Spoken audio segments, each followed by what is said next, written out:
guys are ridiculous. These guys are ridiculous. Now, how about them damn Celtics? And we are back with another episode of How About Them Celtics. Sam and I are here recording Monday, August 14th. And we have, is it an announcement at this point? I guess we are now with launch. Yeah, soft launch. A We're very now hard with launch. CLNS We Media. just didn't tell anybody. We didn't hint at it, nothing. We just once went for it. Well, we I did kind of hint at it. Yeah, well, we are now with the CLNS Media Podcast Network. If you're in the Boston area, New England area, you probably know CLNS. They have plenty of great podcasts. Obviously, there's the Garden Report, which is their post-game show. They have First to the Floor. They have Cedric Maxwell's podcast. They have a bunch of podcasts. Winning Plays. You can go over there. You can see a ton of podcasts. We are now a part of that network. So if you are listening to this on the CLNS channel, know that the videos on CLNS usually go up a day after we post the podcast. So, for example, we post our podcasts. This is for any new listeners. We post our podcasts on our channel Sunday, Tuesdays, and Thursdays. You'll probably see them on CLNS a day or two later. So Monday, Wednesday, Friday, or maybe, again, a day or two later. So we are now with CLNS, and for longtime listener Joey Spatulas, who I'm actually rocking the Ironclad Eatery shirt today, just because I happen to be wearing it. Sam's one tease of it was, what's the big news? And I remember Joey Spatulas in the comments going, what is the news, brother? Yeah, what is the news? This is the news. We are with CLNS Media, and so expect the content to be here and there moving forward. Nothing is changing. If you watch on How About Them Celtics, nothing is changing there. Pods are still going up on Sunday, Tuesday, Thursday, and those little videos we do on every other day, those are staying exclusive to the How About Them Celtics channel. So again, if you're listening on CLNS or Celtics All Access on CLNS, and you like us, subscribe to How About Them Celtics. We'd appreciate it very much, and you can get some extra content there as well, because we're doing daily uploads on How About Them Celtics YouTube channel. So lob us a subscribe button, and if you don't like us, then you don't have to, but that's okay. Yeah. What are you gonna do? Excited to get started with CLNS. We're, for now, just doing the re-uploads like Jack said. Maybe in the future we'll do something. But the one guy was all pissed today. He said, we're better than that. Yeah, somebody was not happy that he saw a re-upload. But, that probably means he saw it on our channel already. So Thank you, listener, who watched it on our channel first. But, if you want to get our podcasts when they first drop, again, subscribe to How About Them Celtics on YouTube, and they'll be on all the CLNS channels a day later. But thank you to the guys at CLNS. Shout out John and all those guys for bringing us on board. We appreciate it, and we're excited to be a part of the team. I guess it's team, whatever you want to call it. But anyways, we do have plenty of Celtics stuff to talk about today, so let's dive right into it. We're going to start with some actual Celtics news. The Celtics have signed a player. According to, I believe, kind of. They signed him to a type of contract. It was Shams who tweeted this out, right? Or was it Woj? I forget which one. I don't remember. Reported this news. One of them. The Celtics have signed DJ Steward to a training camp contract. He's going to compete for a two-way spot, of which the Celtics have one left. Steward is a 21-year-old, 6'1" point guard who played 2 seasons with the Stockton Kings for the past 2 years. This past year, he averaged 12 points, almost 3 rebounds, 4 assists, shot 46% from the field and almost 41% from deep on 3.9 three-point attempts per game. Now, this is something we talked about, maybe bringing in another point guard because the shakiness with Brogdon and Pritchard's future, as well as the fact that J.D. Davison didn't exactly look great in Summer League, but DJ Steward getting a chance to compete for a contract is fine. He's a bit undersized for maybe what you want to see, but he's had his 2 solid seasons with the Stockton Kings. So at least the Celtics are filling out the training camp roster. Yep, I'm sure we'll get a couple more of these at the very least, right? Do you know how many guys they're supposed to have added to the training camp roster by the time it comes They around? can have up to 20 players on the roster, I believe. Or maybe it's around 18 to 20, I think, is the max. And they currently have 13 on the roster, right? Plus the 2A guys. And so they have a little bit of wiggle room to work with here. They can probably sign a few more guys to training camp deals. Okay. Well, not the worst place to start. The numbers are good. The shooting percentages are really the eye catcher. Plus or above 40% from 3 is always good, especially with the Celtics where they're trying to build out their roster with shooters because Mazzulla loves threes more than anything. So bringing in somebody that can shoot the 3 makes a ton of sense. Will he ever actually play for the Celtics? We don't know. Up in the air. Definitely up in the air. But based on his resume And the way he played in the G League, it makes sense why the Celtics wanted to take a chance on him. Like we said, like maybe you bring in another guy who can play make a little bit, defend. I don't know much about his defense because I'm not familiar with his game, as Shaq said. But looking at his real GM page, he played for Duke, his pre-draft team. So maybe there's a Tatum connection there in terms of just the Duke brotherhood, whatever. Played 2 games for the Stockton Kings, like I said, played well this past year. And in his rookie season in the G League with the Stockton Kings, he didn't shoot the ball well, so he did take an step up in terms of his 3-point shot, which is good. Also shot the ball fairly well in summer league this past year. Excuse me, played for the 76ers summer league team. He averaged 16 in Vegas, 5 games in Vegas, averaged 16 points, 2.8 rebounds, 2.8 assists, shot 54% from the field and 47% from 3. So pretty clear why the Celtics wanted to take a look at him. He had a great summer league. Yeah, just a nice signing. I did think at first he was somebody else. There's also a guy who was in the same draft class as DJ Steward, named DJ Stewart. And so I wasn't sure. I wasn't sure who was at first, but the joke I was going to make was DJ Stewart was a member of the Heat's team, Sioux Falls Skyforce. So I was going to say, they just swapped Justin Champagnie for DJ Stewart, but the Celtics signed DJ Steward, not DJ Stewart. So signing somebody from the Kings G League team instead of the Heat, which make of that what you want. But so Celtics getting Steward. Had they signed the other guy, it would have been like, why didn't the Heat have interest in him? Because they find every last drop of talent. So that was the I guess this is a move with more upside. Hopefully. Yeah. Potential's a bit more untapped, I guess. Can't wait to never talk about this guy again. Yeah, there's your news, though. DJ Welcome to August. Of course. Speaking of August, James Harden made sure we did have stuff to talk about in August. He is making waves. He's doing something. So a report originally came out, I think this was Saturday, that the Sixers were like, yeah, we're not trading James Harden. We're keeping him. We're going to bring him to training camp, whatever. Then Sam Amick and some other people, Sam Amick of the Athletic, saying James Harden still doesn't want to be there. Like, of course, and I could have told you that, right? Anybody could have told you that he doesn't want to be there anymore. Then today, James Harden at a camp in China, I believe, right? Is that where he was when he gave the speech? Said twice over. Let me just find the actual quote because it'll take me 2 seconds because it is everywhere on Twitter. And I know he said the same thing twice. This is all people are talking about today, and probably because it's August. James Harden. Daryl Morey is a liar, and I will never be a part of an organization that he's a part of. Let me say that again. Daryl Morey is a liar, and I will never be a part of an organization that he's a part of. Now, you may ask, Jack, Sam, why is this in the Celtics section? Well, this is pretty large implications for the Celtics, considering the Sixers are one of the top teams in the Eastern Conference. Doesn't seem like James Harden wants to be in Philadelphia.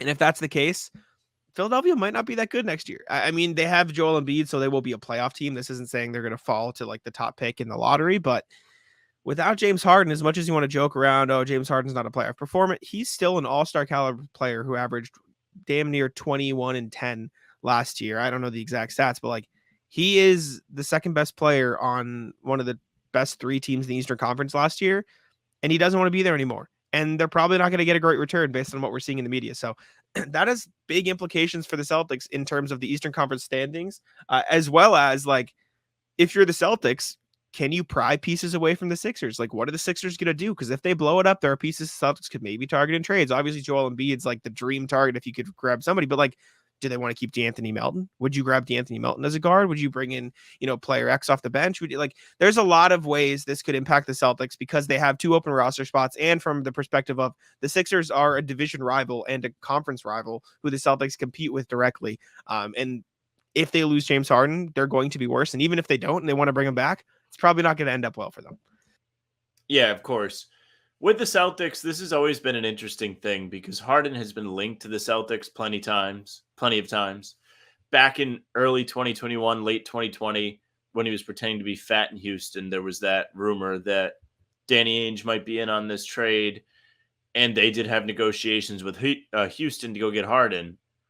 The piece that they refused to include was Jaylen Brown. Here we are 3 years later. James Harden is now forcing his way off his 3rd team in 3 seasons, and Jaylen Brown just signed a Supermax to stick around and has really been successful overall as a Celtic.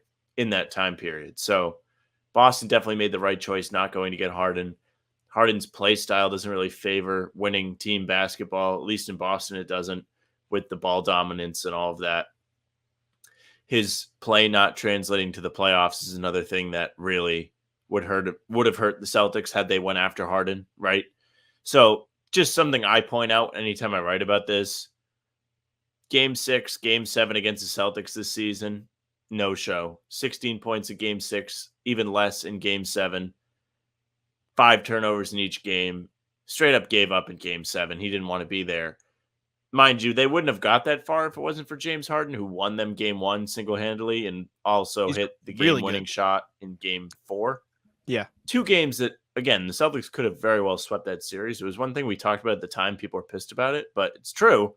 They were 2 defensive stops away from a sweep, and James Harden was the guy that prevented the stop, I guess. So there are positives that come with James Harden, just not if you're a Celtics team. It doesn't make any sense to get in on this from a Celtics standpoint. Not for Harden. Picking off the other pieces is interesting, though. Someone like DeAnthony Melton would be very interesting. I think he's a good role player. He proved to be an irritant in the playoffs. Against the Celtics, he was a pain in the ass. He had some really good moments. Embiid has always been a guy that we've discussed as a potential Celtic. Yeah. He would be a really, really great personality to be here. The fans would really like him. I don't know if they go after him, especially after the Brown extension. It doesn't make sense. They can't trade Brown for another season. And if they were to land Embiid, that would be the avenue they would have to take pretty much almost certainly. Yeah. And I also don't know how willing Philly's going to be to trade with Boston. That's an underrated piece of this. I agree. They probably wouldn't. But like you said, picking off the pieces, you could sit here and make an argument for, just get James Harden because his value's low. Like, realistically, could the Celtics beat a package that the Clippers offer? Probably. But would you give up Brogdon and Robert Williams for James Harden? I wouldn't, personally. Not for 1 year of James Harden. And even if you get him past this year, he's probably like going to be on the decline and want a lot of money. So that's enough for me. But like you said, I think DeAnthony Melton is a very intriguing piece. The Celtics have plenty of guards already, but if you can flip Peyton Pritchard and another salary for DeAnthony Melton, that's an immediate upgrade in that. He's not the same level as Marcus Smart, but he can probably bring that same defensive intensity. He was a great defensive player for Philly last year. He second in league in steals, I believe, behind OG Anunoby. So there's something there. Another guy the Celtics showed interest in, Patrick Beverley, signed with that team. And if that blows up and goes in, realistically, if Patrick Beverley doesn't want to be on a Philly team that's in limbo next year, or at the very least, the Sixers are like, let's get something for him. Like, you could trade a second round pick and grab him for a minimum, right? And Philly might take it if they are seriously in a up and down spot. PJ Tucker's another guy. I know you don't like the idea of PJ Tucker. I wouldn't mind the idea of PJ Tucker if you can get him for the right price. What that price is, that's where the question marks come in. Paul Reed, maybe, if you really want to get into like the backup center game. But it's just going to be interesting to see the pathway Philadelphia takes, right? Because from the Celtics perspective, they are going from, the Sixers are going to be one of the top 3, top 4 teams in the East to what's happening in Philly? Like, what are we doing? And realistically, what's the best they get back for James Harden, Sam? Like, who wants to trade for James Harden right now? That's what I'm saying. Market. We talked about this beforehand. The Clippers, we get Norm Powell. Cool. No other team is going to want this guy. You're just seeing him force himself out of 3 straight teams he's been on. Houston pretended to be fat. Brooklyn pretended to be fat/hurt and eventually got off the team in the Simmons deal. Now Philly, he's publicly coming out slamming the GM for whatever reason. And I know you have a theory on this, whether you want to talk about it now or later. And then being like, I'm not going to play there anymore. I'm not going to training camp. Well, also, maybe don't opt in. How about that? If you didn't want to play on the Sixers, you had a free out to not play on the Sixers. He has no leverage in this situation. I think the NBA should come in and step in and be like, hey, listen, you're not getting paid for the season. Now, if this continues. Listen, I agree that the situation is whack, but I also wonder how much of this is the Sixers being scummy, right? And you can blame James Harden. You're under contract, you play. But at the same time, let's not he decided to be under contract. That is the kicker. I know. Listen. Yes. Right. And I acknowledge that. But let me make this point. we can agree that this situation is whack and also agree that as much tampering's not allowed, right? Tampering happens. Literally every single team in the NBA tampers. Everybody. Literally every Yeah, single who gives player, a every shit? single team. It happens. Last season, we saw James Harden take a pay cut so the 76ers could sign PJ Tucker, they could sign Daniel House, they could like bring in all these pieces to help them compete, right? And presumably he Bring did in that. his guys. Exactly. Daryl Morey's guys too.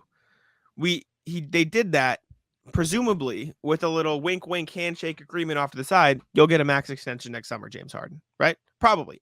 You have to assume, right? That's probably what happened. Or you at least will take care of you next summer, right? Because otherwise James Harden has no reason to not do that at his age and with whatever's going on. You take the money. Maybe and he sign wants an to extension. win. Whatever. Right? And then it comes to this summer. Maybe they're like, no, psych, we're going back on that. Which you can say, too bad for Harden, you shouldn't have done it. But that's also just kind of scummy, right? That's kind of a shitty thing to do to your star player. And as much as you want to dislike James Harden, like if somebody did that to, I'm trying to think, Giannis, right? Let's say the Bucks did that to Giannis. Giannis takes a pay cut and they said psych. Everyone would be mad at the Bucks, not Harden. But because Harden has a history, it's easy to blame him. And I'm not saying he's void of blame, right? But like that's just a scummy thing. And on top of that, the beginning of this summer was Harden opting in under the presumption that the Sixers were going to trade him. Like in our minds, it is Harden opted in and requested a trade and doing that. How do we know this wasn't him opting in and Philly saying, fine, yeah, we'll trade you. And then they didn't anticipate the market being this bad. And so they're saying, actually, psych. And at that point, it's like Harden's like, well, I opted in so you could do that, or else I would have opted out. Right. Like it's as much as the focus is going to be on screw James Harden. I also don't think Philly has been the best, team organization handling their star player in this. And I'm not like trying to defend James Harden. I'm also just saying I don't think either side is handling this particularly well. So I can see why James Harden's upset. I also see why dude, you have a history of this. Like, of course you're going to be to blame. Like, but I don't know that Philly is handling this well. And I've seen people talk about both sides on Twitter. I saw Bobby Manning put out a tweet of like, so Harden opts in under the assumption that Philly is going to trade him, presumably because that was what was communicated. And now they double back on that. Like, I'd be mad too. And I mean, that's probably why Daryl Morey is being publicly called a liar in a video that I saw a lot of Twitter people like speculate. Is this AI saying this? Is this an AI version of Harden? But I don't know. It's just weird. It's just weird for both sides. I don't think Philly has probably lived up to some of the promises they made to Harden behind the scene, but in their eyes, they said, whoa, but if we ever said that, it would be tampering. So we would never say that. So it just reeks of bad business all around. I don't know. I don't feel bad. I think Harden's been a scumbag to 2 franchises in the past. He's kind of doing it to a third. This one seems to have the most like which side is wrong to it. Yeah. Like there's actually like a debate to it. But okay. You don't want to play in the Sixers? Maybe don't opt in. I understand That's there's a what I'm money saying. aspect, a financial No. aspect to it where, okay, if he opts in, he's guaranteed, what is it, $33 million this year? What I'm saying is our presumption is that Harden in his head was like, I want the money, but also to be on a new team. Let me opt in and request a trade. What if it was Harden sitting down with the Sixers and saying, listen, I don't necessarily want to be here. And it's hard to make this assumption based on the way he's handled himself in the past, but I'm just saying it's not impossible. All right. Because I saw my train of thought. I get it. That's fine. I saw Bobby speculate on Twitter. It's like, what if Harden sat down with Daryl Morey saying, I don't want to be here. I can opt in and you can trade me, or I can just opt out and leave. And Daryl Morey was like, no, we'll find a trade so we can get something back. And then he's like, actually, we didn't find anything good. And at that point, like, yeah, Harden's mad, right? This should have been all right. If that's the case, then they both should have been smarter about it. More specifically, Harden, and said, okay, you have till whatever the deadline to opt in is to find a trade. Sure. Yeah, sure. And then if not, then it's not happening because you do control that. That's essentially what happened with Porzingis this summer. And why the Celtics had to rush to get it done was because there was a deadline for him to opt into his deal for next year. So the trade could actually happen. If Philly had any trades in place for Harden, they could have done that. They clearly didn't. And the perspective that we get is Harden is just looking to get a payday and doesn't want to be on the Sixers anymore. There's not a lot of good money out there from competitive teams because they've already spent it this summer. So he's like, trade me to where I want to go play. Also possible. No, it's also possible. I'm so just I saying. don't feel bad. I just don't. I know you I don't don't like I Harden. I think he I know. just Yeah. goes about this stuff the wrong way. It's a weird move. I get maybe they said they're going to sign him to a max extension, but would you after what you saw this season? Like, did he have good averages? Yes, he did. He was also injured for a considerable amount of time. He kind of no-showed in the playoffs. He was here and then he wasn't. It was a disappearing act. Was in he those their two best player in crucial the games. playoffs? No, seriously though. Was he their best I'm player in trying the to playoffs? think. I think he was. At times, He yes, was. but also at times, absolutely not. He wasn't But consistent eh, enough. but Embiid wasn't there at all. Like He Embiid got hurt. barely, maybe one game. Still, I guess maybe it was Tobias Harris. I don't know. I if you say yeah, take this pay cut and then we'll give you max extension, and then you don't, it's just bad business. That's scum. Or don't promise it in the first place. Then, like, say you can take a pay cut if you want, but we're not promising anything. Well, we don't know what was said. We don't. Exactly. Exactly. If it was said, sure, I guess. But also, as a player, you have to understand that's subjective. Maybe he feels like he earned it. If you're Philly, I don't know. I guess you can connect this to Jaylen Brown, right? You could be like, well, Jaylen Brown doesn't deserve the contract extension because he was bad against Miami. That is an argument that many people stand by. The two of us, we don't believe that. We're like, he had an all NBA level season. He was great in the first two rounds of the playoffs and so on. So, of course, he deserves the extension. The team has had extended success while he's been a part of it. Can you say the same about Harden? Philly got bounced in the second round last year. He was also kind of hurt last year, getting back up to speed after not playing with the Nets. This year, kind of gets hurt again, comes back. He's okay, has a couple good games against the Celtics. They lose in the second round. I saw somebody on Reddit ask if it's more of his fault or Embiid's, why the team doesn't succeed in the playoffs. But Philly hasn't made it past the second round since, 2001? Yeah, not great.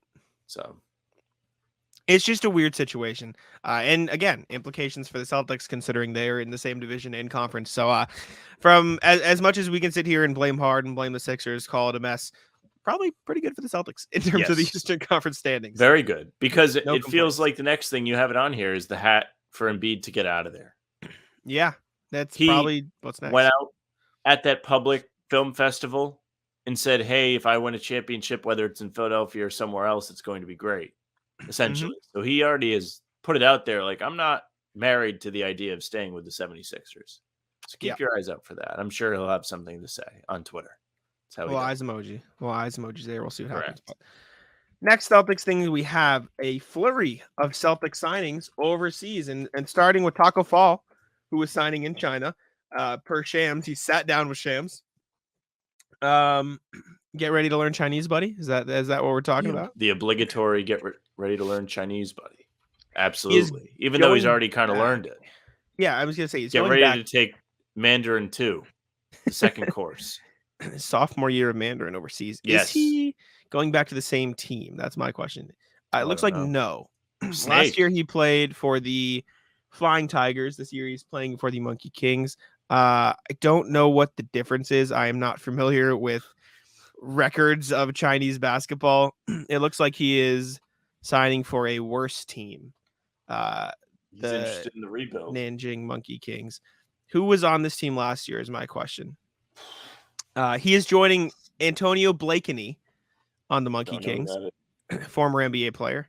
And their former NBA players or former American or whatever you want to call it players this past year were DeMontre Edwards and QJ Peterson. So sounds like they're getting a little bit of an upgrade. Meanwhile, last year, Tacos played with, I'm just going down the rabbit hole now. Do you have his Taco played averages with in China last year? I can get them really quick. Taco played with Chris Clemens last year. Former Maine Celtic. And Pierre Jackson, another former Celtic, I believe. No? Am I crazy? I thought Pierre Jackson played with the Celtics. Am I crazy? He could have. I don't remember. I think I'm thinking of somebody else. Internationally, last year, Taco averaged, he played 33 games, 29 starts. He averaged 13.7 points, 10.1 rebounds, and 3.3 blocks a game, shooting 73% from the field. He barely miss. That is pretty good. I wonder what the money's like over there. It must be decent. Let's see. Chinese Basketball Association salaries. I wonder if we can see. Salary range $250K to $4.4 million. Not terrible. I'm sure he's towards the top. Yeah, most commonly reported salary is $1 to $3 mil. So he's probably making a couple mil to go play there. Yeah, Not bad. good for him. We take that. Good for Taco. Another former Celtic who is going overseas, Fiondu Kabengele, signing in Greece with AEK Athens. And Sam, you said Ben McLemore is also on the team? Yep, Ben McLemore also on the team. This is a team that was 6th in their top division in Greece last year. They call it the Basket League. They were 12-10. They have some juggernauts in that league. There was an undefeated team last year. Really? Yeah, the best team Who? was undefeated. What I was don't the remember team? what the team name was. I got to go find forget. it now. And you're But gonna- I was just having a look because I was trying to write about it and add details. They play in the Eurobasket Champions League, whatever it is. They play against the other countries. And, Kabengele will probably get good opportunity there. He just wasn't going to get it in the NBA. He only appeared in 4 games for the Celtics last year, averaged less than 2 points. He got his real run up in Maine. 22-0 Olympiacos in the HEBA standings. I wonder who's on the team. That Let's is take a look. a crazy season. Imagine just being undefeated. I don't see their 22-0 season on here. I see they were last year they went 30-1 in the HEBA League One. I don't know what the hell it was. It was something crazy. No, I see what you're seeing, but I couldn't find that roster that went like that. Is what I'm saying. On this team that went 30-1 though, see if I recognize any names. Kostas Antetokounmpo, but he doesn't have a number assigned to him, so I don't know if he actually played for the team. Isaiah Canaan, a former NBA player. Isaiah Cannon. Yeah. Cannon. Is it Canaan or Cannon? I thought it was Canaan. Cannon, whatever. Joel Ballin boy too. But yeah, interesting. At the very least. And also Mustafa Fall there's no way Taco has a brother, right? I don't think so. Anyways. I feel like we all would have known that. Yeah. He does, but not that guy. And then last one, PJ Dozier is signing with Partizan, another former Celtic. And the only reason I put this on here, I feel like PJ Dozier was like a solid NBA player for a brief stint with the Nuggets, and then he got hurt. Healthy. And then it was tough. He's a nice player though. But 3 former Celtics signing overseas, covering the little bit of a news dump. All right. It's August. We have a fun activity that we're going to do. I wrote an article for Nug Love, which is fan-sided Nugget site, which Sam runs. And I built a dream team around Nikola Jokic. And now my stipulations were I saw King of the Fourth Quarter's basketball or newsletter brand, Enjoy Basketball, has done these tweets on Twitter where it's like, build a perfect lineup around this player with this, this, and this. And so my stipulations were you can choose 1 Hall of Fame player, you can choose 1 current All-Star, and you can choose 2 role players. I did current role players, but you can do, role players from whenever you want. So we're going to do that for Jayson Tatum. We're going to build a dream team around Jayson Tatum with 1 Hall of Famer, 1 current All-Star, and 2 role players. I did all current role players, but just because that's where my brain was at. And once my brain got stuck there, I couldn't think of other guys. Now, asterisk here. Stephen Curry is a current player, yes, but he is a Hall of Famer. If he retired today, he would be a Hall of Famer. And so if you want to choose a Steph Curry, a Giannis, LeBron, they are Hall of Fame players. If the player could retire today and be in the Hall of Fame, they fall under the Hall of Fame, not a current All-Star category. So that is what we're going with. All right. Sam and I both built different teams. We have not seen the teams we built. Do you want to reveal the best team we built? I built a couple because I was thinking of some options, but I will go with the best, what I perceive to be the best one we have, and we can rock. Do we want to go position by position? Sure. Or do you want to go Hall of Famer and then All-Star and then role players? Do that one. Okay. So yeah, I'll roll with this top. No, I'm good. I'll roll with this top one, and then we can talk about my other ones. Who is your Hall of Famer that you chose? I picked Steph Curry. I was back and forth, but I landed on that. Who were you back and forth between? Because I had Steph Curry. I don't know why I kind of wanted to pick Elijah Wan and put him at center. I had Tim Duncan at my center. The reason why I went away from it because I was like, it doesn't make a ton of sense to have somebody playing on the post. Yeah, primarily. That's why I chose Tim Duncan and rolled him at the center because Tim Duncan wasn't a 3-point shooter. He never took threes, but at least Duncan can shoot the mid-range a little bit, so you have a little more flexibility. So I rolled with Tim Duncan at the center. My secondary lineup does have Steph Curry in it, though, because, Steph Curry is just elite. But I'm going with this main one. I picked Tim Duncan as my Hall of Famer, put him at center. All right, who's your All-Star? Okay.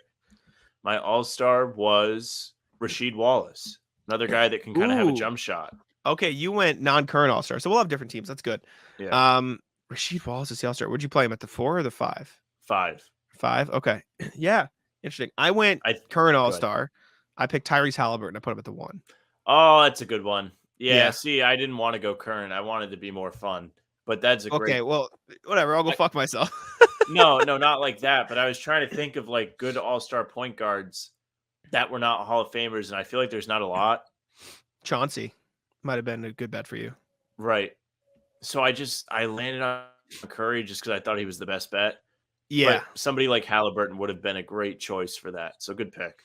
Something for that. You could have done, I wonder if we could do, how do I find it? All-time leaders in assists. Like, you just look up assist leaders and guys. This is what I did when I was building the Jokic team.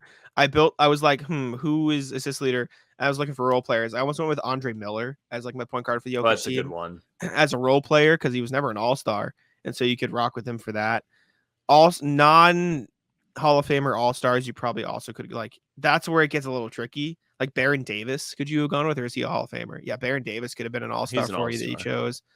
Yeah, he averaged 9 assists at his peak. That could have been a good choice.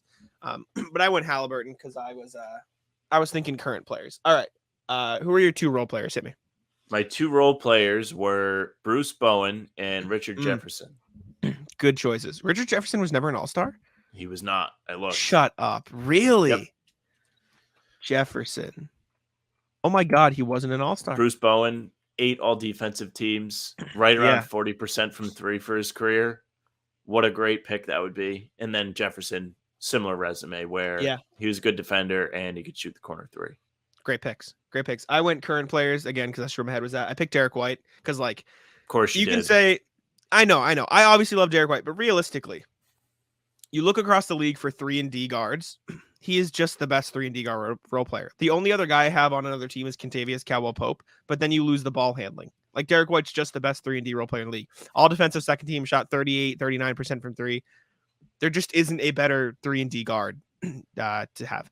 And then I picked Keegan Murray as my other role player. Just a good defender, elite 3-point shooter. So my lineup was Tyrese Halliburton, Derek White, Jayson Tatum, Keegan Murray, Tim Duncan. Mine was Curry, Bruce Bowen, Richard Jefferson, Tatum, and Rasheed Wallace. Tatum was at the 4 for me. Yeah. Good lineup. Tatum at the 4. Wanted to get as much shooting as possible. Yeah, smart. I had a couple other lineups. Did you have any other like guys you bounced between? Like, do you have any other guys you considered? I had guys I wanted to use, but they ended up being all-star, like one-time all-star guys. Like who? I had Rashard Lewis I wanted to use just for shooting with a little bit of size. That's a good one. There was like a 2 guard. I forget who it was that I wanted to use, and there was one-time all-star. I was so mad. Yeah. I can't remember who it was. I looked at Sean Marion. I thought he'd be good. He can't shoot, but the defense was good, but he was an all-star multiple times. I considered like Josh Smith was never an all-star, but he could never really shoot the ball well, so I didn't think that would like be the perfect fit. I was thinking a guy like let me Google because now I just want to know the question, like best players to never make all-star team. We're looking at Cedric Maxwell never made an all-star team. Okay, well, there you go. So that's up there. Mike Conley, but he did a couple years ago. Lamar Odom would have been a really good one. Lamar Odom's a good pick. Ron Harper, Jason Terry. I looked at Ron Harper. I did not pick him. Yeah, Jason Terry, Marcus Camby, Rod Strickland, Sam Perkins. All good choices. My second team that I made 3 teams just because I was like pinging back and forth different ideas. I had Steph Curry at the 1, like you had. I had Derek White, Jayson Tatum, Jaren Jackson Jr., and Nick Claxton. I just went all defense and then shooting. And then the last one I had was I wanted to see, like, I had Magic Johnson. I was like, what if you put Tatum with like a crazy, like one of the best playmakers ever? So, and obviously tall and can defend. Magic Johnson, Caldwell Pope, Jayson Tatum, Jaren Jackson, Miles Turner. I like stuck my head. Miles Turner, good pick. Thank you. Yeah. I stuck my head like I knew I wanted to put the Hall of Famer at the point guard or the center. I just thought that made most sense next to Tatum because he can play the wing and the forward so well. And then I knew if I didn't have a Hall of Famer who could shoot, everybody else had to be able to shoot. And so that's why with Duncan, I had like 4 shooters. And with Magic Johnson, I had Turner at the 5 so he could shoot. I don't know. It's interesting. Let us know who you would pick. Comment with your lineups. Al Horford's a good pick in this, actually. That's what I was thinking too. Yeah. Prime Al Horford as your all-star would be top tier. Or like I wonder, like, you could technically say, okay, don't give me all-star Al Horford. Give me this year Al Horford as my role player. You know what I'm saying? Yeah, I But suppose you could do that is that too. cheating at that point? Kind of. Picking the The game would be all-stars, much more complicated. Maybe if you had yeah, to pick like a season. a year. Yeah. I just think picking the all-stars is the hardest part because you can't have a Hall of Famer, but you can't have like it's very middle ground. It's tough to find those players. That's why I stayed with like younger guys because like Tyrese Halliburton could be a Hall of Famer eventually, but like if he retired Not now, yet. he's not close. So I thought that was the best bet. I considered picking Bam too and running. You could go with like Solid. Steph, Derek White, Jayson Tatum, pick a forward that can shoot and like defend multiple positions, and then put Bam at the 5. Like that'd be pretty damn good too. But yeah, I don't know. I thought that was a fun activity. Again, leave us in the comments. Excuse me. Leave a comment with What who players you would would you choose. pick? Let us know. Who's your 5? Who's stopping them? Bleacher Report's favorite post. Last Celtics thing we have, Jayson Tatum was at Hall of Fame weekend. He was going up the red carpet, and a Miami Heat fan screamed out to him, "Jayson Tatum, come to the Heat." Tatum looked at the fan. Nah. Yep. Shut At him least he's down. honest. Yeah. Imagine if he like shrugged. We'd all be like building on fire, pulled a fire alarm. Now Jayson Tatum's a flight risk. He didn't like the Jaylen Brown contract, etc. Let's take a look. This is, I'm sure you can hear it. Jason. Come to the Heat. He just goes, nah, Jason. I wonder if he has a hate for the Heat. I feel like they're getting to the point where they've played them enough times in the playoffs where he does a little bit. I think he hates the Heat. I think everybody in the Celtics roster right now dislikes the Heat. Well, especially right now, but like even in general, Yeah. I wonder if there is like a rivalry where it's like the players feel it. Because we don't, No, that's what I'm saying. as Yeah. NBA fans, we don't feel that stuff as much anymore. Of course, the Celtics have rivalries with different teams just because of history. Obviously, the Lakers, every time there's a Lakers game, all of us fans kind of get up for it. The players have an understanding of what it's like, so they get up for it. Philadelphia, I guess, is a rival because they've played them in the playoffs a considerable amount recently. They've both been on the same track or trajectory as they try and compete for a title. They also have the history too. Miami is like a team where you're starting to get a little bit of history, and now you're starting to get another era of a back and forth. Like 10 years ago, 2010, 2011, 2012, the Celtics played them in the playoffs. Now you've had 3 out of the 4 years the Celtics have played them in the playoffs again, all in the conference finals. Yeah, this is one of the NBA's only like new like real rivalries that's like over and over and over again. You see it like the only other one you can really compare, Golden State Memphis is another pretty good one. They've a few seasons in a row they've run into each other. They're probably developing that rivalry here, but like you haven't seen this sort of thing with like the same players on both teams facing off against each other, you know, in the playoffs every year. Like it has been Jayson Tatum and Jaylen Brown versus Jimmy Butler and Bam Adebayo for 3 out of the past 4 years in the Eastern Conference Finals. That's doesn't happen anymore. Like that the last time that happened, it was the finals and it was the Cavs and Golden State. Like these are just 2 of the best teams in the East. And yeah, I think it's pretty clear. Jayson Tatum is just like, nah, no thanks. No, fuck those guys. See you later. I'm trying to think if there are any other rivalries. I feel like Dallas Phoenix is budding into a rivalry. Growing a little. I think if they play in the playoffs this year, it'll really like oddly enough, Denver doesn't seem to have any rivals. No, well, realistically, they didn't really have to fight too hard this year. They just kind of rolled through everybody. I don't know. They've lost a lot of their bench. They lost Bruce Brown, lost Jeff Green. Konkar tore his ACL. He's not playing this season. Like they're without wing depth on the bench right now. Of course, Christian Brown's going to be better. They drafted Strother. Hunter Tyson was like first team all summer league. Like they have another guy coming up the ranks. They'll be okay, but they don't, like you said, they don't really have any rivalries. Philly Boston is another one that's like become clear because Milwaukee.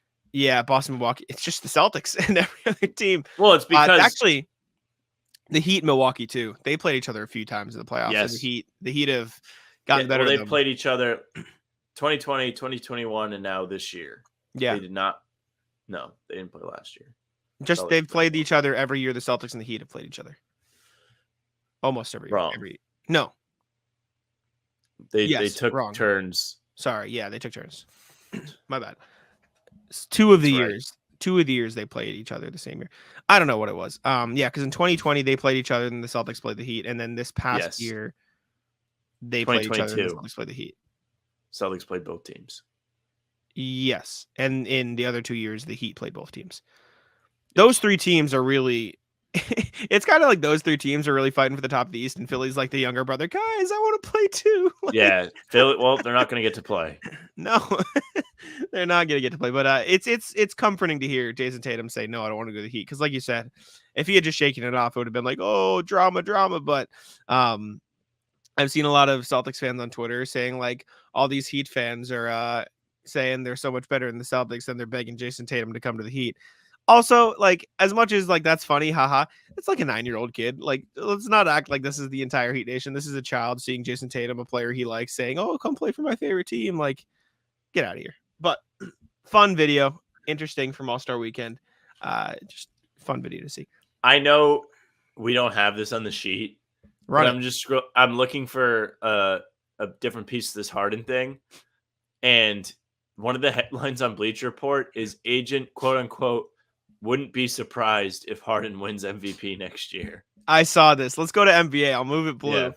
Yeah. We're talking a little more James Harden, and we don't have to dive too deep because we got pretty deep into it when we talked about it in the realm of how it affects the Celtics. But I did see that quote. Wouldn't be surprised if Harden wins MVP. Shocker, agent and player promoting the player. My thing that I wanted to talk about, where is he going to go? Like, outside of the Clippers, which you can see why that obviously makes sense. What other team is making a trade for James Harden? Yeah, I don't know. Bleacher Report had some ideas, and we'll go through them. But realistically, who wants that guy that can afford him and by getting him gets better? I just don't think there's that many situations out there. Toronto can probably afford him. They're a team that's mentioned in the Bleacher Report piece. But is it worth it for them? Does getting Harden make them relevant? No, I don't think so. I think that makes them a fun 6 seed. They are the Brooklyn Nets from last year. I think they could be top 5 team, top 4, but the East is just too stacked. Bill Simmons tweeted out, "Here's the funny thing. There is no Harden trade. Chicago isn't trading DeRozan. Clips aren't giving up anything. Younger teams don't want him. Contenders can't risk it. That leaves only one candidate, an embattled franchise with a history of foolish risks, and it's just Washington." That would be funny if they just went and got Harden when they're trying to rebuild already. It'd be a dub for the Sixers. You could probably get some decent assets if Washington was stupid enough. Sixers are not getting any deal done with anybody. It's just not going to happen. Yeah, there's not much. Nobody would want him. I saw the Pelicans floated. It's like a CJ McCollum, but like maybe. Okay, maybe I can see that. I'm not doing that. New Orleans is a small market. They have some room for desperation where everybody saw what New Orleans was capable of last year when everybody was healthy. They were first in the Western Conference, I want to say 2 months into the season. Then Zion goes down and they kind of slowly trickle down the ever so tight Western Conference race that was last year, where what was it? 3rd and 11th were separated by 2 or 3 games. Nuts playoff race there. Bleacher Report also floats the Sacramento Kings as a team that might want to go for Harden. There's no sourcing on this. They're just kind of piecing together. They have X amount of assets. They might be able to make Philly happy in a deal. The argument, Sacramento Kings could be a viable trade partner. They're hoping to build off momentum of last season's 3rd place finish in the West and could be open to a splash move this offseason. They have multiple trade assets such as Kevin Huerter, Malik Monk, Davion Mitchell, and Trey Lyles. If you're a Philly fan and they trade Harden for those guys, that's head in hand stuff. Yeah, that's not great. Not great at all. Another team, the Jazz are interested in Dame. This is like a lower risk Dame if you really want to talk about it.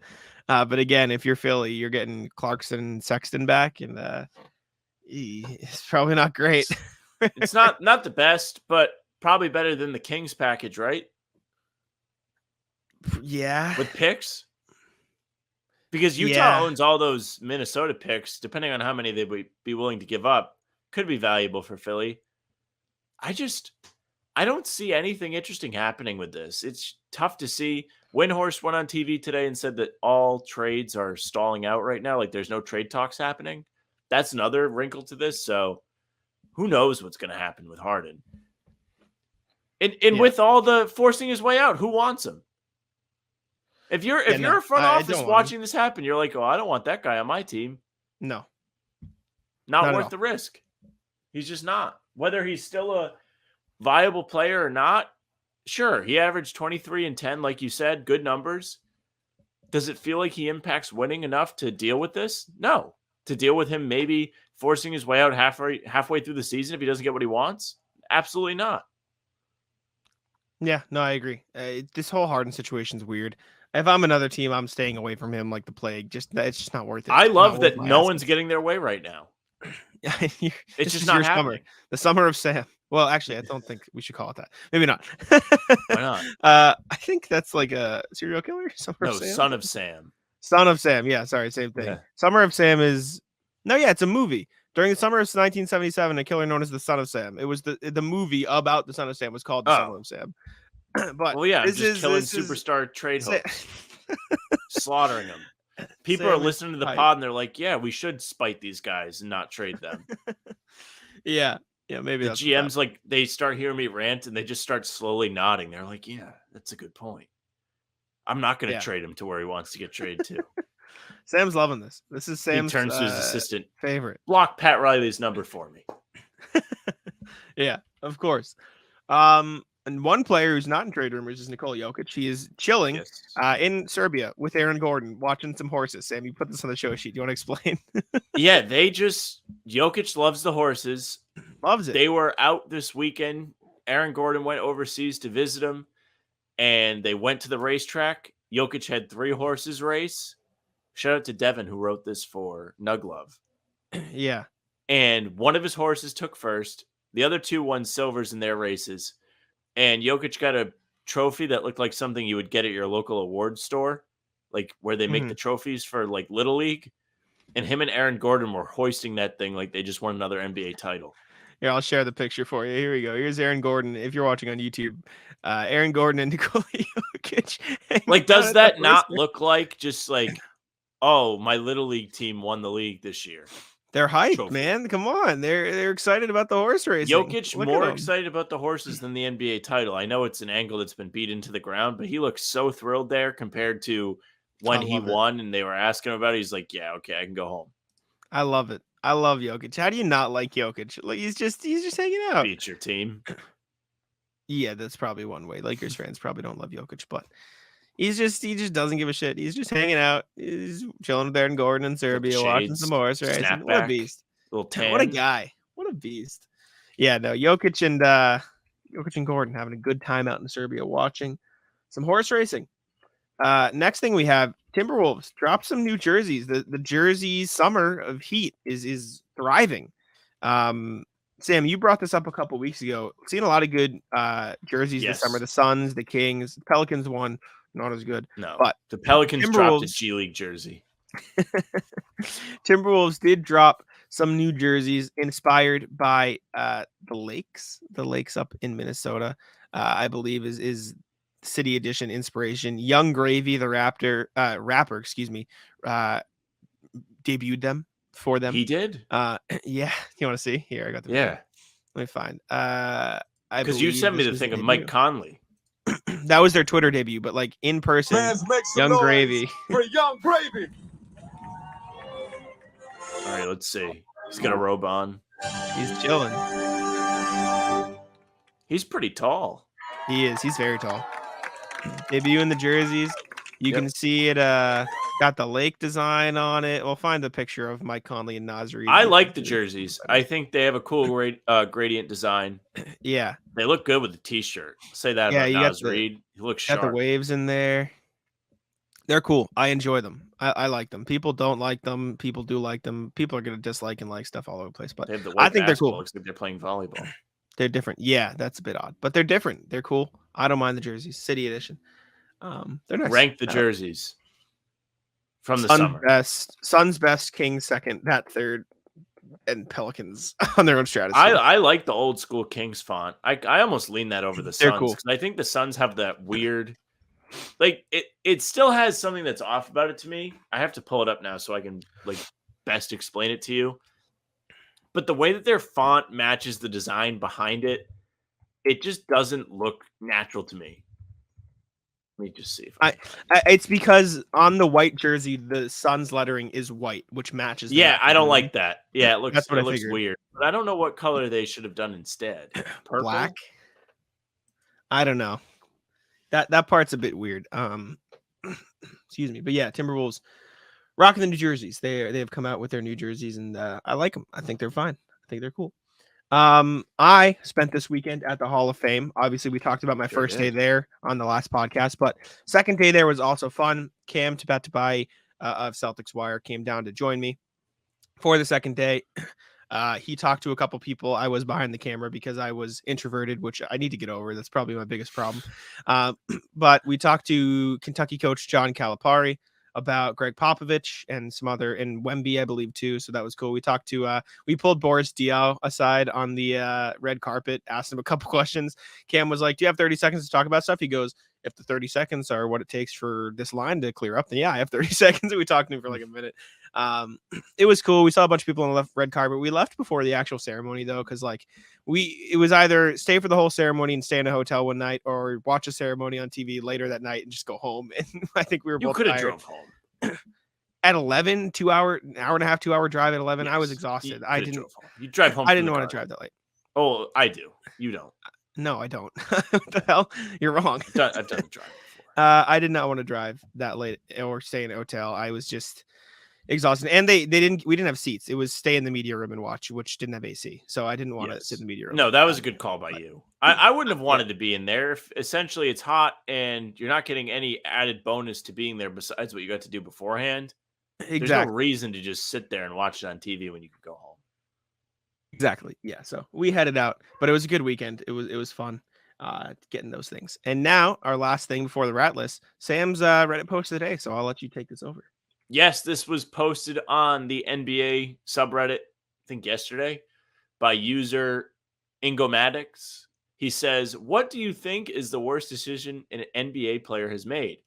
He goes, I was on Twitter and someone had said Kawhi leaving the Raptors was the biggest mistake in NBA history. I personally don't think that, in parentheses. I think Dennis Schroeder turning down $84 million can be beat. But it piqued my interest as to what other notable mistakes NBA players made are. Keep discussion civil and informative. So I've got some replies for you, but is there anything that jumps out at you, Jack? Biggest mistakes. I see what you have here is like the Kawhi one, leaving the Raptors. I think like he wanted to go to LA. I don't know if he would regret that decision because like he just wanted to be where he wanted to be. Other like mistakes is a weird one. Like if you want to talk about literal on-court mistakes, like J.R. Smith, like not shooting ball. You mean like decisions to leave and decisions to leave, turning down contracts. For example, he uses the Schroeder one where he could have got a lot of money from the Lakers. Yeah. Shaq leaving LA, like being so upset that's with a good Kobe. One. I think that's probably the biggest one that makes sense. Michael Jordan deciding to retire and play baseball. That's a good one. Probably one that probably shouldn't have happened. We've got LeBron staying in Cleveland for as long as he did. Like realistically, he had to stay there. I know he did. But like if he was today, I'm saying if he did that, if you moved 2003 to like 2013, he would have requested a trade during his second stint. I don't know. Has any player done that recently where they haven't got out of their second contract and they requested a trade? Ben Simmons doesn't count. He's a bomb. Ben Simmons not learning to shoot threes, bad decision. Yeah, not a great decision. Being afraid to shoot the ball, bad decision.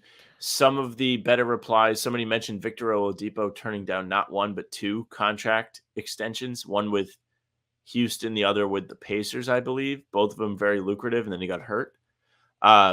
Somebody said, top reply, Jay Williams riding a motorcycle.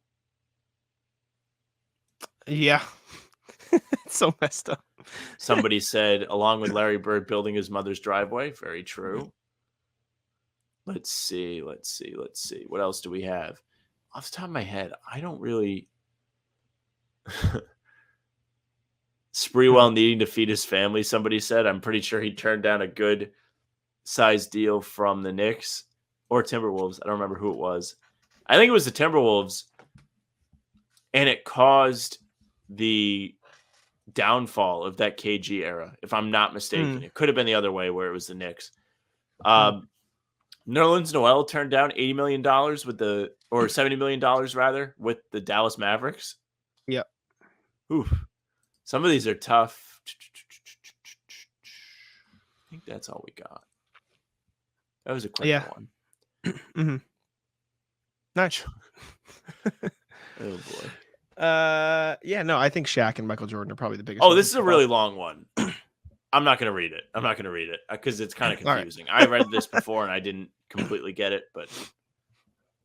All right. I got you. All right. You want to move on to the rat list then in that case? Go ahead. We can move on. Well, I guess we should explain it because we're on CLNS now too. If you're listening to us on the CLNS Media channel, the rat list is us. Rat list them. No. It's like, what? The rat list is when Sam and I complain about stuff effectively. So examples are people. That's what we do. Is that not somebody what we said? Gilbert Arenas bring a gun into the locker room. That is a rat list move, and it is also a mistake. Examples of rat list are people running red lights, people who drive too slow on the motorways or whatever, highways, whatever you call it, drivers who go too slow. I often rat list people at golf who talk during my backswing.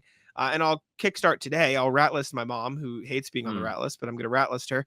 I was with my sister and my sister's boyfriend. We were driving to get ice cream, and we were meeting my brother and his girlfriend. We like had a family dinner at my dad's, and we were stopping somewhere on the way back. I call my mom to see what she wants. If she wants ice cream, doesn't answer the phone. Whatever, fine. My sister's boyfriend Zach calls her, answers the phone. Rat list. We're answering him over me. I told her she was getting rat listed, and she hates being on the rat list, but it is happening. So she is she's not happy with it, but I am mad because I got ignored by my own mother. So rat list for not answering my phone. Yeah, I'll do a rat list for you. Rat list the slot machines at Mohegan Sun. So Jack and I, after we recorded the last episode of the pod, met up at Mohegan Sun because Jack was there for the Basketball Hall of Fame events earlier in the day. He was in the area. So we went. Jack never gambled at the casino before like that. Played the tables. Jack wanted to try the slot machines, and he got absolutely murdered fast.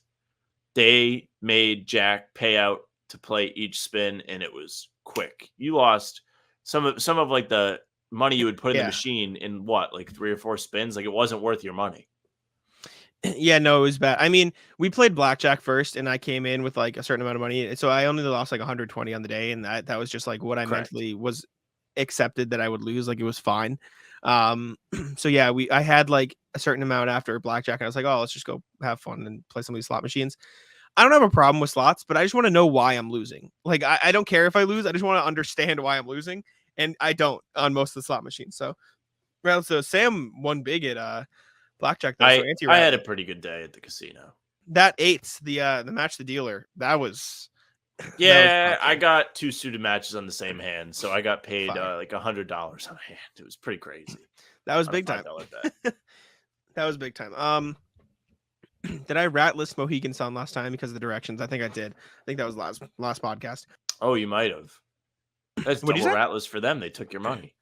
They did, and your confusion with getting around the casino. Directions. Yeah, I did rat list that. I'm trying to think. I've only been back in town for like a day. What else can I rat list? Do you have any more? I'm trying to think right now. I can't think of anything off the top of my head. Oh, yes, I can. So I drove back from Springfield, left the Hall of Fame, and I had my stuff with me, so I just left right from the ceremony. I could not figure out how to get out of Springfield. I took like 3 laps around the city before I figured out how to get on the highway. And it's because the way it works, I came out of the parking lot. You take a left, you go around, and then you're supposed to take a left and immediately get on an on-ramp. But I didn't know that for the first 2 times because my Google directions don't like separate them well enough. And so I ended up taking laps around and around like 3 times. It took me 20 minutes to find the on-ramp. So that pissed me off. The drive back was fine. I got some McDonald's because I didn't eat a lot that day. That was fine. Stopped, whatever. Got back into my town. And the roads in my town are like 40 miles an hour, right? I was going 25 the whole way home when I got back to my town. Just stuck behind a car. Oh, some car going 25 miles an hour in a 40.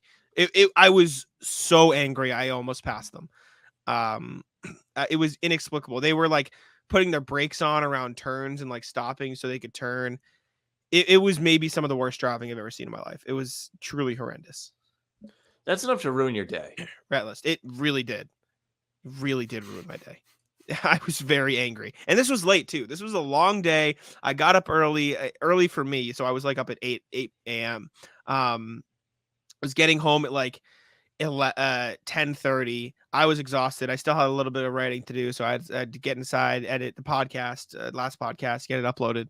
And I was it took me an extra 5 minutes to get home, and it was just enough to make me real mad. So Ratless, the driver who doesn't know how to drive, terrible. Ratless, my friends, some of them. We were playing Xbox yesterday, and I haven't played Xbox with like a group of 4+ a very long time. It's been a while. And we were playing games, and in between games, it was taking a real long time for everybody to get ready for the next game. Yep. It was the step away. We were playing Dead by Daylight yesterday. Yeah. Oh, and good game. In between, the one kid just disappeared. He didn't say a word. Yeah, that's right. And it led to me getting off because I was like kind of tired and I wanted to watch some TV before I went and played basketball. Just nowhere to be found. Mm-hmm. Where'd you go? Nothing. People calling him nothing. Are we gonna name drop? Are we gonna name drop this person? No. Or are we gonna leave him No. be? How was ball? I couldn't go to basketball last night. I was sad. It was good. I played 6 games, lost once. I had to do a lot, but I was good enough to win. So that's really what matters. There you go. I wish I could go. We had dinner at my dad's, which was good. No complaints, but I haven't been to ball in 3 weeks now because I was on the Cape, then ball got canceled, and then dinner at my dad's. That's right. So, not fun. I wish I could have been at ball. Ratless the Rain canceled my game yesterday. Tough. That'll do it. I'm trying to think what else I got. I don't know if I have many more Ratless outside of the driving back because traffic was or people don't know how to drive. Oh, Ratless trucks who drive in the middle and left lane. Stop. Good call. Go to the right beat me lane. to it. Yeah. Were you gonna say this too? Something? Yeah, because I was on the Mass Pike Saturday going to Springfield. I went to Six Flags. Jack went to the left. And I'm like, why are there so many trucks on this road? There's so many trucks. They're all driving slow and they're all in the way. And then there's the people that won't pass the truck. They're just driving fast enough to make a wall. That was the worst. Yep. Any highway the size of the Mass Pike, as long as it goes, the amount of towns you can get to using it should be more than 2 lanes. It's not like they're like, trying to preserve buildings on the side of the highway. It's all trees. Yeah. Just branch out a little bit more. I agree. Trucks who just drive in the middle lane. And like you said, the people who drive, and this can go like beyond just trucks. If you drive just fast enough to keep up with the car, fuck off. Go around them or stay behind. Don't make a wall. That's what I'm saying. And another bad thing, we for those new listeners on CLNS, we Ratless people who go too slow, right? The acceptable speed on the highway, which is 65, go 70 to 75. Right? 75 is probably even the low end, right? You go in the 70s somewhere, right? That's a pretty wide 10-mile-an-hour range. And if you want to go on the 70 side, you maybe stay in the middle lane or even the far right lane if you want to. And if you want to go, 75 or even encroaching on 80, which we're not, what it is what it is. We're not going to try to get go to court. Wink, like saying the other day. You go in the left lane. If I'm going 75 in the middle lane, respectable speed. Right? I feel like that's a standard speed. And I am getting tailgated in the middle lane. Just pass me. Stop. Get off my ass. I'm going a normal speed. Either drive a normal speed behind me or go around me. Stop. It's not like I'm going 60 and you're tailgating me to make a point. You're just being a dick. Also, Ratless people who pass in the right lane. There's just no need. I got like encroached upon. I'm going 75 and these two people are going like 70, like 77 to pass me on either side, right? And so I'm sitting there in the middle lane, like going my speed, whatever. And then they're like slowly encroaching behind me to where they're sandwiching me. If you're going to pass somebody, go fast enough to pass them quickly. Don't stay by my side for like multiple miles. Go around. People piss me off. And the trucks thing, stay out of the middle and left lane. It's not built for you. That's not there for you. I don't care if you're going fast for a truck. I don't want to be next to a truck. Fuck off. Go away. Trucks, Ratless. They don't know the drive either. Ratless, the kid at Six Flags. Well, this is like a 2-part rat list. Hit me. The fast pass people at Six Flags, kind of rat list, kind of not. I mean, you pay the money, But standing in line is like they get to go up is kind of annoying. But the more annoying part was I was on, I think it's Thunderbolt, the wooden one. Not that you don't like this stuff. But no, I'm not a fan. These kids were like at the front of the fast pass line. They must have played one of those like prize games where they win whatever. And the one kid had a basketball and he like straight lost it and it hit the roller coaster as we were about to leave. What the hell? Yeah, like it bounced off the cart. Somebody like go get your kid. What is your kid doing? What are we doing? What are we doing? Weird anti-rat list. So my music program in middle school would take a trip to Six Flags every year. This is more of a story than the rat list, but that's what this portion of the podcast is for. So we would take a trip to Six Flags. We'd do some performance at something up there in Springfield, is where it is, right? And then we'd go to Six Flags for the day. I didn't like roller coasters. I still don't. Just not a fan. I don't like high speed stuff. I am the opposite of adrenaline junkie. It freaks me out. I don't enjoy it. So I just don't do it. But in turn, I spent my entire day playing the games at Six Flags. Like that's what I enjoyed. Okay. And then one year, I'll rat list myself actually because Kid Jack was an asshole. I won like 4 basketballs, right? I was on a heater, right? And we went there on a bus. So I brought them all on the bus. One of my friends, and it's not like a friend I'm still friends with, it was just like another kid who's like, oh, can I have one? I was like, no. I was like, no, they're mine. That's what I'm saying. But like in hindsight, they just sat in the closet. Like I could have just given the kid a basketball and I was just a dick. And I was like, no, and it was because, like you said, I won them. So I was proud that I won them. Because they scam you on those games too. It's not easy to make that shot. The rims are tight and you gotta hit it. So I love the games because you pay that money to win something that you'll never use again. Like you said, they just sit in the closet. Of course. They're not nice basketballs. Like if you're gonna go play, you don't use those. I got the logo the stuffed animals. They had these big ass peppers that people were walking around with. Like the bananas. Yeah. It was a pepper. That's the new thing. They had peppers. And I was like, sure. Who wants that? Who's winning that? Yeah. Odd. Very odd. Yeah. And the basketballs I got to were team basketballs. So I like picked teams.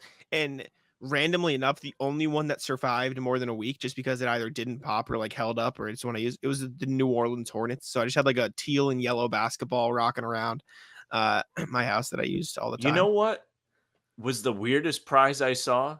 Yeah. You know how they have the basketball game where you shoot the threes, like you try and make it. It's like a 3-point contest, and the prize tiers go up. It's far away. The one that's it's threes.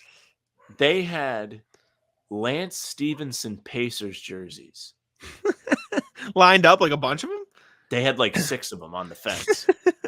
You could win and it's not like when he was good. It's like the new Pacers jerseys, like with the words make the circle on the front. Oh, yeah. No. These aren't even the old ones. This is from his recent stint, like last year, whenever he played there. That's weird. That's so whack. Another rat list to the amusement park is I did not enjoy the roller coaster that did not have the shoulder harness thing. They just had the bar. Oh yeah, no. I mean, listen, it was still secure. Make no mistake. But I felt like I was like, I could fall out of this.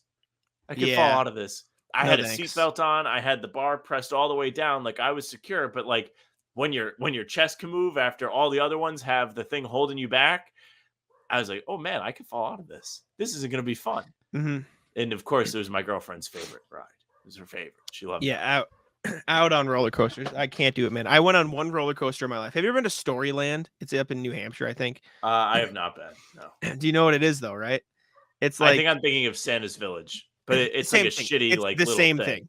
Yeah. Santa's Village, Storyland, same thing. Let me find a picture quick of Storyland. So for those wondering, can you take Matt the Rat off the screen? Oh, CLNS viewers, this is Matt the Rat. This is our Rat List mascot. So this is Storyland. For those wondering, it is Cinderella. It is Fables. It is Humpty Dumpty. It is it's like whatever.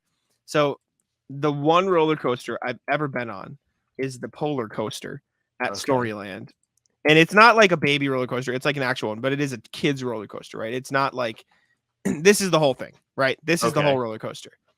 And so I got on the roller coaster because I knew I didn't want to do it. Like I knew I wasn't a fan, but I was like, okay, I'll try it. I was like 8, maybe 7, like Sure. a young kid.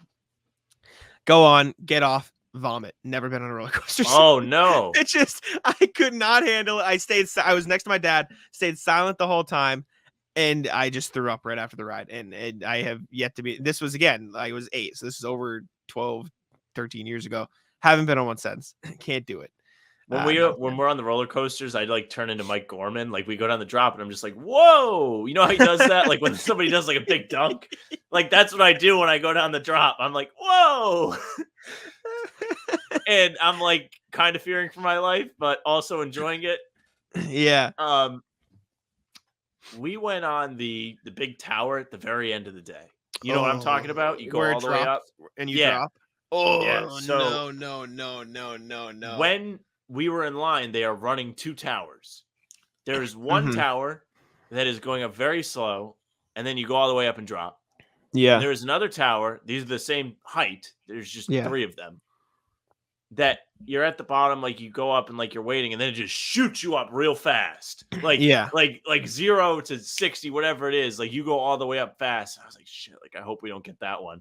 And that's the one we got. Yeah. But in hindsight, definitely way better than going up slow, because as soon as we left and got shot up, I was like, all right, like we're all right. We're good. There's no anticipation. The anticipation is at the very beginning when you're just sitting there. Yep. Oh man.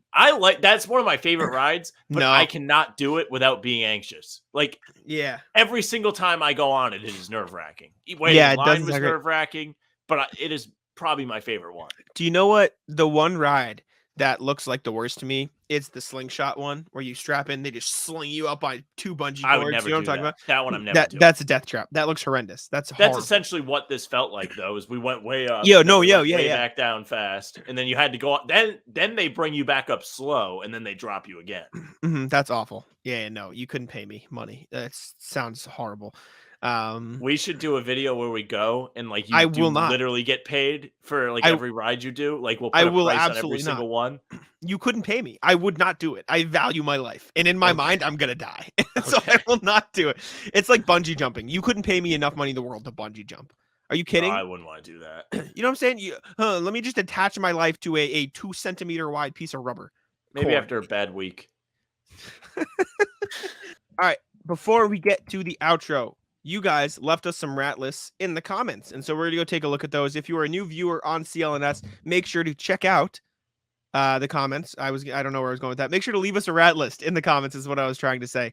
Leave us some of your pet peeves, some things that have annoyed you. We'll read them on the podcast. And so I'm going to go through our comments here, and we're going to scroll through. I'll move Matt the Rat first, and we're going to share some of your guys' rat lists. I don't know exactly where they all are, but we'll look for rat list stuff. Okay, deal. Joey Spatula, long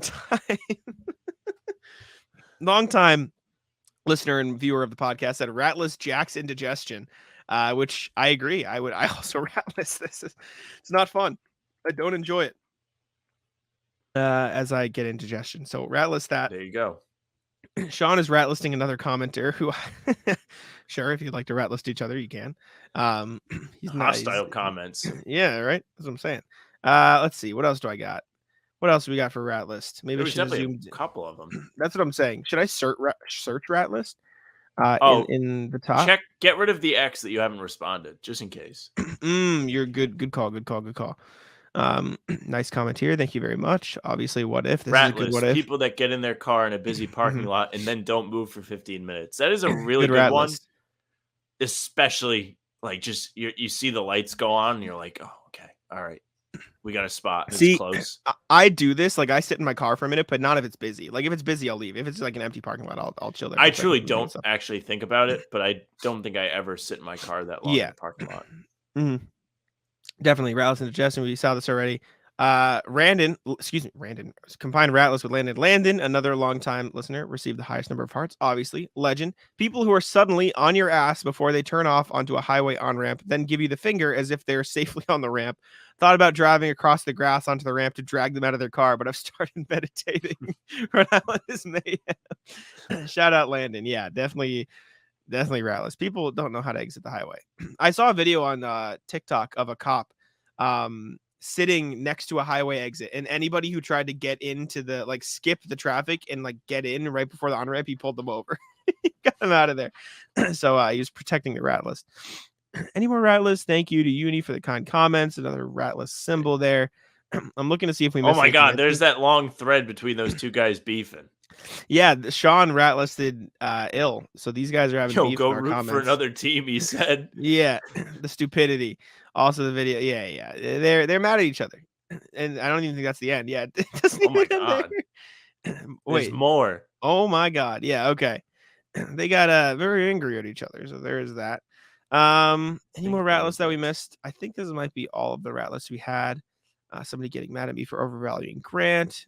We rat did list those the last old time. dudes. We did these? Yep. Who can't read? Yes.